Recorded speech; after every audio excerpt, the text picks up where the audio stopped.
ನಮಸ್ಕಾರ. ಯಾರ್ಯಾರು subscribe ಮಾಡಿಲ್ವೋ subscribe ಮಾಡಿ, ಶೇರ್ ಮಾಡಿ, ಕಾಮೆಂಟ್ ಮಾಡಿ.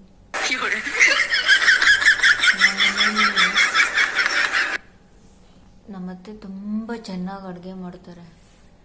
ನಮ್ಮ ಮಾವನ ಜೀವನ ಸುಗ್ಗಿ. ನನಗೆ ಅಡುಗೆ ಚೆನ್ನಾಗಿ ಬರೋಲ್ಲ. ನಮ್ಮ ಜೀವನ ಮ್ಯಾಗಿ. ನನ್ನ ಮಗಳು ಅಡುಗೆನೇ ಬರಲ್ಲ.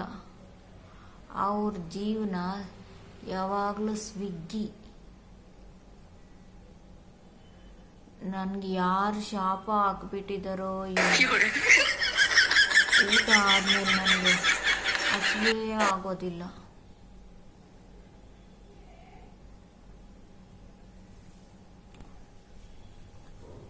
ಅದನ್ನು ತಿಂದು ನನ್ನ ಹೊಟ್ಟೆಯಲ್ಲಿ ಏನೋ ತಳಮಳ, ಹೊಟ್ಟೆಯಲ್ಲಿ ವೈಬ್ರೇಟಿಂಗ್, ಔಟ್ ಗೋಯಿಂಗೇ ಇಲ್ಲ, ಬರೀ missed calls, different ring tones.